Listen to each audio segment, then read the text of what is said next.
നമസ്കാരം. പ്രാദേശിക വാർത്തകൾ. ഈ വാർത്തകൾ നിങ്ങൾക്കായി അവതരിപ്പിക്കുന്നത് Marvel agencies Thrissur road Irinjalakuda. ഇരിഞ്ഞാലക്കുടയിലെ സമ്പൂർണ്ണ digital hub moment super shopping ഡാന ഇരിഞ്ഞാലക്കുട.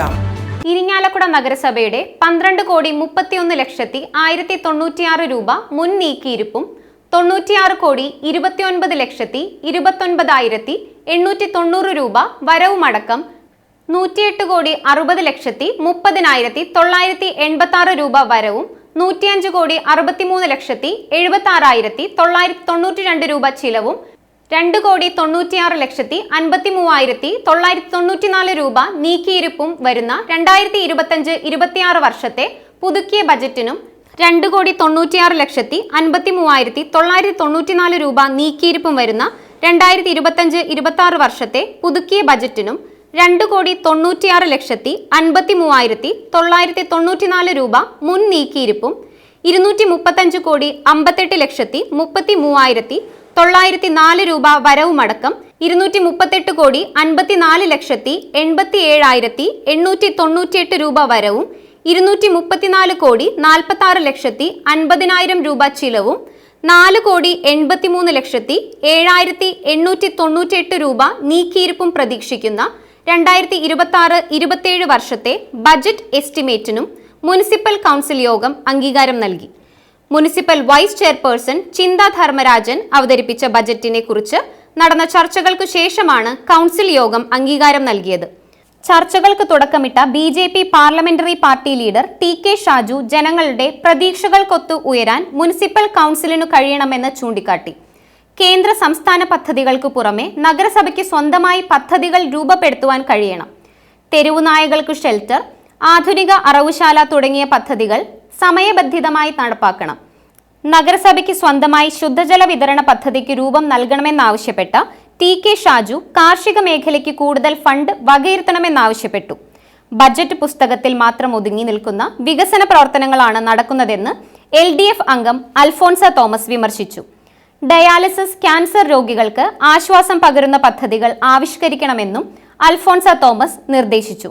ജനങ്ങളുടെ പക്ഷം ചേർന്ന ബജറ്റല്ലെന്നും രാഷ്ട്രീയ പാർട്ടികളുടെ പ്രകടന പത്രികയായി മാത്രമേ കാണാനാകൂവെന്നായിരുന്നു LDF അംഗം CC ഷിബിന്റെ വിമർശനം. കാർഷിക മേഖലയെ പാടെ അവഗണിച്ചുവെന്ന് കുറ്റപ്പെടുത്തിയ CC ഷിബിൻ മാലിന്യ സംസ്കരണത്തിൽ പരാജയപ്പെടുകയാണെന്നും വിമർശിച്ചു. കുടുംബശ്രീയെ അവഗണിച്ച ബജറ്റെന്നായിരുന്നു LDF അംഗം ലേഖ ഷാജന്റെ വിമർശനം. പുതിയ റോഡുകൾക്ക് കൂടുതൽ പണം നീക്കിവെക്കണമെന്നും ലേഖ ഷാജൻ നിർദ്ദേശിച്ചു. എന്തവതരിപ്പിക്കുന്നു എന്നതല്ല, എന്ത് നടപ്പാക്കുന്നു എന്നതാണ് പ്രധാനമെന്ന് ചർച്ചയിൽ പങ്കെടുത്ത് സംസാരിച്ച LDF അംഗം വിഷ്ണു പ്രഭാകരൻ ചൂണ്ടിക്കാട്ടി. കഴിഞ്ഞ കാലങ്ങളിൽ നിന്നും വ്യത്യസ്തമായി ജനക്ഷേമകരമായ പദ്ധതികൾ പ്രാവർത്തികമാക്കുന്നതിലൂടെ മാത്രമേ ജനക്ഷേമകരമായ ബജറ്റായി കാണാനാകൂ. കാർഷിക ക്ഷീരമേഖലയിൽ ക്രിയാത്മക ഇടപെടലുകൾ നടത്തുവാൻ കഴിയണം. ഭൗതിക സാഹചര്യങ്ങളിൽ മാത്രം ശ്രദ്ധ കേന്ദ്രീകരിക്കാതെ മനുഷ്യന്റെ സാംസ്കാരികത ഉയർത്തിക്കൊണ്ടുവരാനുള്ള ക്രിയാത്മകമായ ഇടപെടലുകൾ നടത്തുവാൻ തദ്ദേശ സ്വയംഭരണ സ്ഥാപനങ്ങൾക്ക് കഴിയണമെന്നും വിഷ്ണു പ്രഭാകരൻ പറഞ്ഞു. യുവതലമുറയെ അവഗണിച്ച ബജറ്റെന്നായിരുന്നു LDF അംഗം PM നന്ദുലാലിന്റെ വിമർശനം. സമസ്ത മേഖലയെയും ഉൾക്കൊണ്ട ജനക്ഷേമകരമായ ബജറ്റെന്നായിരുന്നു UDF ബൈജു കുറ്റിക്കാടൻ അഭിപ്രായപ്പെട്ടത്. കാർഷിക മേഖലയ്ക്ക് വേണ്ടത്ര പരിഗണന നൽകിയതോടൊപ്പം പട്ടണത്തിന്റെ പൗരാണികത ഉയർത്തുവാൻ ഹെറിറ്റേജ് മാർക്കറ്റ് വികസന പദ്ധതി ആവിഷ്കരിച്ചതിനെ ബൈജു കുറ്റിക്കാടൻ അഭിനന്ദിച്ചു. ലിഫ്റ്റ് ഇറിഗേഷൻ പദ്ധതികൾക്ക് മുൻതൂക്കം നൽകണമെന്നാവശ്യപ്പെട്ട BJP അംഗം വിജയകുമാരി അനിലൻ നഗരസഭ സ്വന്തമായി ശുദ്ധജല വിതരണ പദ്ധതി നടപ്പാക്കണമെന്നാവശ്യപ്പെട്ടു. ശുദ്ധജല വിതരണവുമായി ബന്ധപ്പെട്ട പൈപ്പുകളുടെ നവീകരണം അടിയന്തരമായി നടപ്പാക്കണമെന്ന് BJP അംഗം സ്മിത കൃഷ്ണകുമാർ ആവശ്യപ്പെട്ടു. പൊതു ഇടങ്ങളിൽ നിരീക്ഷണ ക്യാമറകൾ സജ്ജമാക്കണമെന്ന് BJP അംഗം ആര്യ സുമേഷ് ആവശ്യപ്പെട്ടു. നഗരസഭയുടെ സമഗ്ര വികസനം ലക്ഷ്യം വെച്ചുള്ള ബജറ്റെന്നായിരുന്നു UDF അംഗം മിനി ജോസ് ചാക്കോള അഭിപ്രായപ്പെട്ടത്. കാർഷിക ആരോഗ്യ മേഖലയെ ശക്തിപ്പെടുത്തുന്ന ബജറ്റെന്നായിരുന്നു UDF അംഗം TA പോൾ അഭിപ്രായപ്പെട്ടത്. ഇരിഞ്ഞാലക്കുടയുടെ വികസന രേഖയാണ് ബജറ്റിലൂടെ മുന്നോട്ട് വെക്കുന്നതെന്ന് UDF അംഗം റോണി പോൾ മാവേലി പറഞ്ഞു. ക്രിയാത്മകവും നടപ്പാക്കാൻ കഴിയുന്നതുമായ പദ്ധതികളാണ് ദീർഘവീക്ഷണത്തോടെ അവതരിപ്പിച്ചിട്ടുള്ളതെന്ന് റോണി പോൾ മാവേലി തുടർന്നു പറഞ്ഞു. പൊതുകുളങ്ങളും കിണറുകളും സംരക്ഷിക്കണമെന്നാവശ്യപ്പെട്ട LDF parliamentary party leader PV Sivakumar ചെറുകിട ശുദ്ധജല വിതരണ പദ്ധതികൾ നടപ്പാക്കണമെന്നാവശ്യപ്പെട്ടു. ആധുനിക മത്സ്യ മാർക്കറ്റും മാർക്കറ്റിലെ മിനി ബസ് സ്റ്റാൻഡും വർഷങ്ങളായി നോക്കുകുത്തിയായി നിൽക്കുകയാണെന്നും PV ശിവകുമാർ വിമർശിച്ചു. സമഗ്ര വികസനം ലക്ഷ്യമിട്ടാണ് ബജറ്റിൽ പദ്ധതികൾ ആവിഷ്കരിച്ചിട്ടുള്ളതെന്ന് UDF അംഗം അഡ്വക്കേറ്റ് VC വർഗീസ് ചൂണ്ടിക്കാട്ടി. നഗരസഭാ പ്രദേശത്തെ ശുദ്ധജല വിതരണം തടസ്സപ്പെടുന്നത് KSTPയുടെ റോഡ് നിർമ്മാണവുമായി ബന്ധപ്പെട്ടാണ്. ശുദ്ധജല വിതരണം പുനഃസ്ഥാപിക്കുന്ന കാര്യത്തിൽ KSTPയും വാട്ടർ അതോറിറ്റിയും തികഞ്ഞ അനാസ്ഥയാണ് കാണിക്കുന്നതെന്നും VC വർഗീസ് കുറ്റപ്പെടുത്തി. 14 ലക്ഷം രൂപ ചിലവഴിച്ച് 700 ചതുരശ്ര അടി വിസ്തീർണത്തിൽ 90 വീടുകളാണ് നവതി ഭവന നിർമ്മാണ പദ്ധതിയിൽ ഉൾപ്പെടുത്തി നിർമ്മിച്ചു നൽകുകയെന്ന് ചർച്ചകൾക്ക് മറുപടി പറഞ്ഞ മുനിസിപ്പൽ ചെയർമാൻ MP ജാക്സൺ പറഞ്ഞു. 2009 ഓർഗമെന്റേഷൻ പദ്ധതി ആവിഷ്കരിച്ച് നടപ്പാക്കിയത് ഇരിങ്ങാലക്കുട നഗരസഭയിൽ ശുദ്ധജല വിതരണത്തിനു മാത്രമായിരുന്നു. പിന്നീട് സമീപ പഞ്ചായത്തുകളിലേക്കും ഈ പദ്ധതിയിൽ നിന്നും ജലവിതരണം ആരംഭിച്ചതോടെയാണ് നഗരത്തിൽ ശുദ്ധജല വിതരണത്തിന് തടസ്സം നേരിട്ടു തുടങ്ങിയത്. സംസ്ഥാന സർക്കാരുമായി ആലോചിച്ച് പുതിയ പദ്ധതിക്ക് രൂപം നൽകും. 14 കോടി രൂപ വരവും 9 കോടി ചിലവും കഴിഞ്ഞ് 5 കോടി മിച്ചമുള്ള നഗരസഭയാണ് ഇരിങ്ങാലക്കുടയെന്നും പുതിയ പദ്ധതികൾ ആവിഷ്കരിച്ച് നടപ്പാക്കാൻ നമുക്ക് കഴിയുമെന്നും MP ജാക്സൺ തുടർന്നു പറഞ്ഞു. എല്ലാ മേഖലകളെയും ഉൾപ്പെടുത്തിക്കൊണ്ട് അവതരിപ്പിച്ച ഒരു ബഡ്ജറ്റ് എന്ന് ഞങ്ങൾ പൂർണ്ണമായി പറയുന്നു. നിരവധി മേഖലകൾ ഇനിയും തൊടാത്തതുണ്ട്. നമ്മൾ കഴിഞ്ഞ ഒരു എക്സാമ്പിളാണ് ഞാൻ പറയുന്നത്. കഴിഞ്ഞ വികസന സെമിനാറും ഇതൊക്കെ നടന്നപ്പോൾ പറഞ്ഞിരുന്നു. നമ്മുടെ പഴയ പൊതുശ്ശേരിയുടെ ഭാഗമായ മാപ്രാണ സെന്ററിൽ ഒരു കോൾഡ് സ്റ്റോറേജ് വിത്ത് ഒരു സ്റ്റാൻഡ്, മറ്റേ ഓട്ടോറിക്ഷ തൊഴിലാളികൾക്കടക്കം പല സമയങ്ങളിൽ ചൂടുള്ള സമയങ്ങളിൽ ഇരിക്കാവുന്ന രീതിയിലുള്ള ഒരു വലിയൊരു പ്രൊജക്റ്റ്. അതിപ്പോൾ നഗരസഭയിൽ നിന്ന് ഫണ്ട് മാത്രമല്ല മറ്റ് MP MLA എങ്ങനെ കണ്ട് ചെയ്യാവുന്ന രീതിയിലുള്ള കാര്യങ്ങളും ഉൾപ്പെടുത്തിക്കൊണ്ട് പോകണമെന്ന് നമ്മൾ കഴിഞ്ഞ ഇതിൽ പറഞ്ഞിരുന്നു. പക്ഷെ അതൊന്നും ഇതിൽ ഉൾപ്പെടുത്തിയിട്ടില്ല. ഇതിലാരും കൂടി നമ്മൾ ഇരിഞ്ഞാലക്കുട പട്ടണവുമായി ബന്ധപ്പെട്ട ഒരുപാട് കാര്യങ്ങൾ എഴുതിയിട്ടുണ്ടെങ്കിൽ പോലും പ്രധാനമായിട്ട് പറയാത്ത കാര്യങ്ങൾ നമ്മള് ചേർക്കാൻ വീടുകൾ പണിയുന്നു. 90 വീട് നല്ല കാര്യം. അതിന് നമ്മൾ എങ്ങനെയാണ് വീട് പണിയുന്നത്? വീടും സ്ഥലമുള്ളവർക്കാണ് വീട് പണിയുന്നത് ക്ലാരിഫിക്കാൻ കൃത്യം നടത്തിയിട്ടില്ല. അതുവല്ല ഫ്ലാറ്റ് നിർമ്മാണമാണോ എങ്ങനെയാണെന്ന് കൃത്യമായിട്ട് പറഞ്ഞില്ല. അപ്പൊ ഞങ്ങൾക്ക് പറയാനുള്ളത് പകുതി ഇൻഡിവിജ്വലായിട്ടും പകുതി ഫ്ലാറ്റ് വീടും സ്ഥലമില്ലാത്ത ഒരുപാട് ആൾക്കാരുണ്ട്. കേരളത്തിൽ പല നഗരസഭകളിലും വീടും സ്ഥലമില്ലാത്ത ആളുകൾക്ക് ഫ്ലാറ്റ് പണിത് കൊടുത്തു. ഈ നഗരസഭ മാത്രമാണ് ഫ്ലാറ്റ് പണിത് കൊടുത്തത്. വീടും സ്ഥലം ഇല്ലാത്ത ഭൂരഹിതരും ഭവനരഹിതരുമായ ഇഷ്ടംപോലെ ആളുകൾ നമ്മുടെ നഗരസഭയിലുണ്ട്. അപ്പൊ അവർക്ക് കൂടി ഫ്ലാറ്റ് പണിയാനുള്ള സംവിധാനം ഉണ്ടാക്കണമെന്നാണ് ഞങ്ങൾക്ക് ചെയ്യാനുള്ളത്. അതിന് കനാൽ ബേസിച്ച ഏരിയയിലും ആളുകൾ മാറ്റി പാർപ്പിക്കേണ്ടതുണ്ട്. കാരണം മാറ്റി പാർപ്പിക്കേണ്ടതുണ്ടെന്ന് പറയാൻ കാരണം അവർക്ക് വേണ്ടി ചേരി പരിഷ്കരണ പദ്ധതി ഭാഗമായിട്ട് നമ്മൾ ഫ്ലാറ്റ് എന്നുള്ള ഒരു ഉത്തരവാദിത്തമില്ലാണ്ട് പെരുമാറുന്ന രീതിയാണ്. കേരള വാട്ടർ അതോറിറ്റി അതിലും നാശമായിട്ട് മുന്നോട്ട് പോവുകയാണ്. കുടിവെള്ള പദ്ധതി നമുക്ക് തനതായ കുടിവെള്ള പദ്ധതി പറയുന്നതൊക്കെ നല്ല കാര്യം തന്നെയാണ്. അതിലുള്ള പദ്ധതി കൊണ്ടുനടക്കാൻ ഇവിടുത്തെ ഗവൺമെന്റ് തയ്യാറാവുന്നതാണ് ഞാൻ പറയുന്നത്. അതുപോലെ തന്നെ പ്രിയദർശിനി കാലം നമുക്കറിയാം. അന്നത്തെ കാലഘട്ടത്തില് നമ്മുടെ കരുവന്നൂർ ഭാഗത്ത് പ്രിയദർശിനി കാലം ഉണ്ടായപ്പോ അത് അന്നത്തെ കാലത്തുമായി ഉപയുക്തമായിരുന്നു. ഈ പ്രാവശ്യം ഫണ്ട് അനുവദിച്ചിട്ടില്ലായിരുന്നു എന്നതൊക്കെ കാരണമെന്ന് നിങ്ങൾ മനസ്സിലാക്കേണ്ടതുണ്ട്. കഴിഞ്ഞ വർഷം ഒരു 10 ലക്ഷം അതിൽ ഉൾപ്പെടുത്തി ആ നവീകരണത്തിന് വേണ്ടി നമ്മൾ കുറെ കാര്യങ്ങൾ ചെയ്തു. ഇനി അത് ഈ പ്രാവശ്യം ഉൾപ്പെടുത്താത്ത കാരണം ആ നാളെ അവിടെ പൊളിച്ചു മാറ്റി നൂതനമായ നല്ലൊരു നാളെ പറയുക എന്നുള്ള ഒരു ആശയമാണ് നമുക്കുള്ളത്. അതിനുവേണ്ടി നമുക്ക് ഒരുമിച്ച് പരിശ്രമിക്കാമെന്നാണ് പറയാനുള്ളത്. അതുപോലെ വീട് വാസയോഗ്യമാക്കാനുള്ള പദ്ധതി ഇപ്പൊ കൊണ്ടുവന്നു എന്ന് പറഞ്ഞപ്പോ കഴിഞ്ഞ 2 ടൈമിൽ നമുക്കത് കൊണ്ടുവരാൻ പറ്റാത്ത കാരണം ഉണ്ടായിരുന്നു. അത് കാരണം ഇവിടെ PMAയുടെ വീടുകൾ പണിയുമ്പോ ജനറൽ ഭാഗത്തിന് വീട് വാസയോഗ്യമാക്കുമെന്നുള്ള പദ്ധതി ഗവൺമെന്റ് തലത്തിൽ നിർത്തിയിലാക്കിക്കൊണ്ടാണ് നമ്മുടെ നഗരസഭയ്ക്ക് ഏകദേശം 14 കോടി രൂപയുടെ വരുമാനം സ്വന്തമായിട്ടുള്ള ഒരു നഗരസഭയാണ്. ആ നഗരസഭയ്ക്ക് ആകെ വരുന്ന ചെലവ് ശമ്പളം കൊടുക്കാനായിട്ട് വരുന്ന 6 കോടി രൂപയും നമ്മുടെ അനുബന്ധ ചെലവുകളും സിബ്ബന്തി ചെലവുകളടക്കം ആകെ 9 കോടി രൂപയുടെ ചെലവ് കഴിച്ച് 5 കോടി രൂപ മിച്ചത്തിരിക്കുന്ന നഗരസഭയാണ്.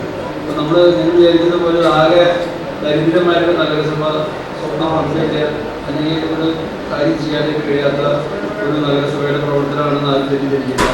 നമുക്ക് നമ്മുടെ വരുമാനം ചെലവുമായി വരുമാനത്തിൽ ചെലവ് കഴിഞ്ഞാൽ 5 കോടിയിൽ മിച്ചം ലഭിക്കുന്ന ഒരു നഗരസഭയുടെ പ്രവർത്തനമാണ്. അപ്പോൾ അതിനനുസരിച്ച് നല്ല പദ്ധതികൾക്ക് രൂപം കൊടുക്കാനും ആ പദ്ധതികളെ പ്രാവർത്തികമാക്കാനും സാധിക്കും. ഒരൊറ്റ കാര്യം മാത്രം നമ്മൾ അതിന് അനുവർത്തിക്കേണ്ടതായിട്ടുള്ള നമ്മുടെ പ്രശ്നങ്ങളാണ്. നമ്മളെല്ലാ കാര്യങ്ങളിലും നമുക്ക് ഒരുമിച്ച് നിൽക്കാൻ സാധിച്ചാൽ ഞാനതിന് ഉദാഹരണം പറഞ്ഞുതരാം. ഞാൻ 1950 നിർമ്മാണം പഴയ ബസ് സ്റ്റാൻഡ് കെട്ടിടം പൊളിച്ച് അവിടെ പുതിയ ഷോപ്പിംഗ് കോംപ്ലക്സ് നമ്മുടെ ബസ് ടെർമിനലടക്കം സ്ഥാപിക്കാനുള്ള 2 പദ്ധതി നമ്മൾ രൂപം കൊടുക്കുന്ന കാരണം കൊണ്ടാണ് ഈ വർഷത്തെ നമ്മുടെ ബഡ്ജറ്റിൽ പ്രിയദർശിനി ഹോളിൻ്റെ പുതുക്കിപ്പണിയാനുള്ള ഒരു പദ്ധതി വയ്ക്കാത്ത അടുത്ത ബഡ്ജറ്റിൽ നമുക്ക് ഉൾപ്പെടുത്താം.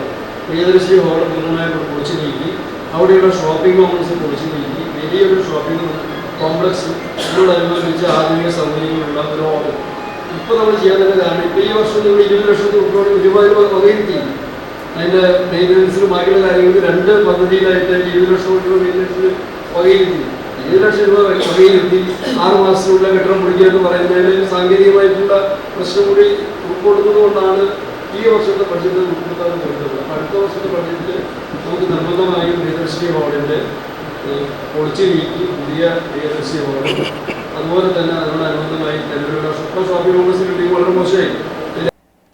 ഇരിങ്ങാലക്കുട ബ്ലോക്ക് പഞ്ചായത്ത് MLAയുടെ SDF ഫണ്ട് ഉപയോഗിച്ച് നിർമ്മാണം പൂർത്തീകരിച്ച പുല്ലൂർ ഗ്രാമീണ വായനശാല ഹാൾ ഉന്നത വിദ്യാഭ്യാസ സാമൂഹ്യനീതി വകുപ്പ് മന്ത്രി ഡോക്ടർ R. ബിന്ദു ഉദ്ഘാടനം ചെയ്തു. Irinjalakuda block panchayat president TG Sankaranarayanan അധ്യക്ഷത വഹിച്ച ചടങ്ങിൽ മുരിയാട് ഗ്രാമപഞ്ചായത്ത് പ്രസിഡന്റ് സരള വിക്രമൻ, ജില്ലാ പഞ്ചായത്ത് അംഗം Jose J. Chittilappilly, block panchayat vice president Nimisha Srinivasan, ഗ്രാമപഞ്ചായത്ത് സ്റ്റാൻഡിംഗ് കമ്മിറ്റി ചെയർമാൻമാരായ Johnson AM, Sunitha Murali, block panchayat അംഗങ്ങളായ KU വിജയൻ, മണി സജയൻ, ബിന്ദു വർക്കി, ഗ്രാമപഞ്ചായത്ത് അംഗങ്ങളായ TK ശശി, ഷാരി വീനസ്, അഞ്ജലി ബാബു എന്നിവർ പങ്കെടുത്തു. ഗ്രാമീണ വായനശാല പ്രസിഡന്റ് KG മോഹനൻ മാസ്റ്റർ സ്വാഗതവും സെക്രട്ടറി AV സുരേഷ് നന്ദിയും പറഞ്ഞു. നന്നേ ചെറുപ്പത്തിലെ കുഞ്ഞുങ്ങളെ വായനയിലേക്ക് അനയിക്കുക എന്നുള്ളത് അവരുടെ ജീവിതത്തിൽ ഉണ്ടാക്കുന്ന ആത്മവിശ്വാസം ചെറുതല്ല. ഏത് മനുഷ്യർക്കായാലും വായനയിലൂടെ ലോകം വലുതാക്കുകയാണ്. നമ്മുടെ വായന മുറിയിൽ ഇരുന്നോ അല്ലെങ്കിൽ ഒരു ലൈബ്രറിയിൽ ഇരുന്നോ നമ്മൾ വായിക്കുമ്പോൾ നാം ഒരു ലോകസഞ്ചാരം നടത്തുകയാണ്. അത് പുസ്തകം എഴുതിയ വ്യക്തിയുടെ ജീവിതത്തിലൂടെയും അദ്ദേഹത്തിന്റെ സഞ്ചാര പഥങ്ങളിലൂടെയും ഒക്കെ നമ്മളും നീങ്ങുകയാണ്.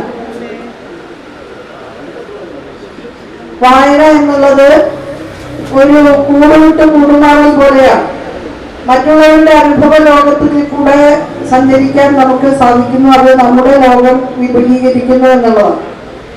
അപ്പോൾ 1000 പുസ്തകം വായിച്ചാൽ 1000 അനുഭവ ലോകങ്ങളിലൂടെയാണ് നമ്മൾ കടന്നു പോകുന്നത്. നമ്മുടെ വീട്ടിലിരുന്നോ ഗ്രന്ഥശാലയുടെ മൂലയിൽ ഇരുന്നോ നമുക്ക് ലോകസഞ്ചാരം നടത്താനാകും.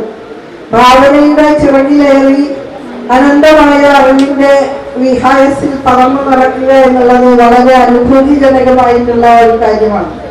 വായനയുടെ രസം അത് ഇഷ്ടപ്പെടുന്നവർക്ക് തന്നെ മനസ്സിലാവും. യുദ്ധം മാനവരാശിക്ക് ആപത്ത്, ഇനിയും വേണ്ട വിനാശകാരിയായ യുദ്ധം എന്ന ആഹ്വാനവുമായി യൂത്ത് കോൺഗ്രസ് ഇരിങ്ങാലക്കുട നിയോജക മണ്ഡലം കമ്മിറ്റിയുടെ നേതൃത്വത്തിൽ സമാധാന ദീപം തെളിയിച്ചു. യൂത്ത് കോൺഗ്രസ് നിയോജക മണ്ഡലം പ്രസിഡന്റ് സനൽ കല്ലൂക്കാരൻ, മണ്ഡലം പ്രസിഡന്റ് ജോമോൻ മാണാത്ത്, നിയോജക മണ്ഡലം സെക്രട്ടറിമാരായ എബിൻ ജോൺ, വിനു ആന്റണി, ഷിൻസ് വടക്കൻ, KSU നിയോജക മണ്ഡലം പ്രസിഡന്റ് ഫെസ്റ്റിൻ ഔസേഫ്, ജില്ലാ ഭാരവാഹികളായ റൈഹാൻ ഷഹീർ, ഗിഫ്റ്റ്സൺ ബിജു എന്നിവർ നേതൃത്വം നൽകി. പ്രിയപ്പെട്ടവരെ, നമുക്കറിയാവുന്ന ഇന്ത്യൻ യൂത്ത് കോൺഗ്രസ് ആലപ്പുഴ നിയോജകമണ്ഡലം കമ്മിറ്റി സംസ്ഥാന വ്യാപകമായിട്ട് നടക്കുന്ന ഈ ഒരു സമാധാനത്തെ കത്തിക്കുന്നതിൻ്റെ ഭാഗമായി ഇന്ന് ഇവിടെ ചെയ്യുകയാണ്. ഈ യുദ്ധം, ലോക സമാധാനം കെടുത്തുന്ന ഈ യുദ്ധം അവസാനിപ്പിക്കണം എന്നുള്ള ഉദ്ദേശത്തോടു കൂടിയിട്ട്, അല്ലെങ്കിൽ ആ ഒരു ആഹ്വാനത്തോടെ നമ്മളെ എല്ലാവരും സമാധാനത്തിന് വേണ്ടി സമാധാന ദീപം കത്തിക്കാൻ നിൽക്കുകയാണ്. ലോകത്തിൽ ഒരു യുദ്ധവും സമാധാനം ഉണ്ടാക്കിയിട്ടില്ല എന്ന് മാത്രമല്ല, ഒരു യുദ്ധത്തിനും തോൽക്കുന്നത് മനുഷ്യർ മാത്രമാണ്. ആ ഒരു ബോധ്യം നമുക്കെല്ലാവർക്കും, നമ്മുടെ എല്ലാ ഭരണാധികാരികൾക്ക് എല്ലാവർക്കും ഉണ്ടാകട്ടെ എന്ന് ആത്മാർത്ഥമായി നമുക്ക് ആശിക്കാം. സംസ്കാര സാഹിതി ഇരിങ്ങാലക്കുട നിയോജക മണ്ഡലം കമ്മിറ്റിയുടെ നേതൃത്വത്തിൽ സമാധാന ജ്വാല തെളിയിച്ചു. സംസ്കാര സാഹിതി മണ്ഡലം പ്രസിഡന്റ് അഡ്വക്കേറ്റ് ജോൺ നിതിൻ തോമസ് അധ്യക്ഷത വഹിച്ച ചടങ്ങിൽ നിയോജക മണ്ഡലം പ്രസിഡന്റ് അരുൺ ഗാന്ധിഗ്രാം, യൂത്ത് കോൺഗ്രസ് നിയോജക മണ്ഡലം പ്രസിഡന്റ് സനൽ കല്ലൂക്കാരൻ സമാധാന ജ്വാല കൈമാറി ഉദ്ഘാടനം ചെയ്തു. Municipal councillor Sreelakshmi Manoj, Bharathakumar Ponthenkandath, Biju Paul Akkarakkaran, Shaju Chittilappally എന്നിവർ പങ്കെടുത്തു. PK ജിനൻ സ്വാഗതവും തോമസ് ചേനത്തുപറമ്പിൽ നന്ദിയും പറഞ്ഞു. യുദ്ധം നടന്നുകൊണ്ടിരിക്കുകയാണ്. നേരിട്ട് കേരളത്തെ ബാധിക്കുന്നില്ലെങ്കിൽ തന്നെയും കേരളത്തിലെ ഒരുപാട് ആളുകൾ, നമ്മുടെ വീടുകളിലൊക്കെ ഒരുപാട് ആളുകൾ പ്രവാസികളായി ഈ പറയുന്ന ഇസ്രായേലിലും ഇറാനിലും UAE-യിലും ഒക്കെ ഉള്ള ആളുകളാണ്.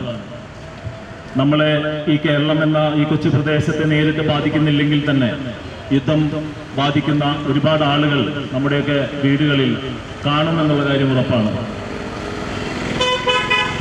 ഇത്തരമൊരു സാഹചര്യത്തിൽ ഇവിടെ സംസ്കാര സാഹിതി ഇരിങ്ങാലക്കുടയിലെ നിയോജക മണ്ഡലത്തിലെ എല്ലാ മണ്ഡലങ്ങളിലും ഇപ്പോൾ ഇതേ സമയത്ത് തന്നെ സമാധാന ജ്വാലയുമായി എത്തിയിരിക്കുകയാണ്. ഇതുകൊണ്ട് എന്ത് പ്രയോജനം എന്ന് തോന്നലുണ്ടാവും. പക്ഷെ നമുക്കറിയാം, ലോകത്തിനെ നിലനിർത്തുന്നത് ഒരിക്കലും അക്രമകാരികളായിട്ടുള്ള ആളുകളല്ല.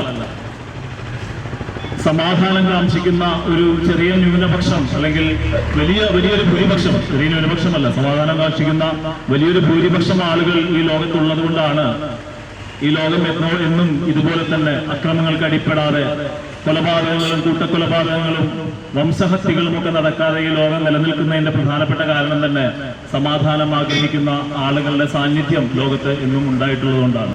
അകലെ ഒരു കുര കേട്ടാൽ വന്ന് കെട്ടിപ്പിടിക്കുന്നവൾ, ആൾക്കൂട്ടങ്ങളിൽ അച്ഛന്റെ കോർത്ത കൈവിടാത്തവൾ, ആൾക്കൂട്ടത്തിൽ അച്ഛന്റെ കോർത്ത കൈവിടാത്തവൾ, ഇക്കൊല്ലം അവസാന പാഠമായി മാത്രം യുദ്ധങ്ങളെ പറ്റി പഠിക്കേണ്ടിയിരുന്നവൾ, ഇക്കൊല്ലം അവസാന പാഠമായി മാത്രം യുദ്ധങ്ങളെ പറ്റി പഠിക്കേണ്ടിയിരുന്നവൾ.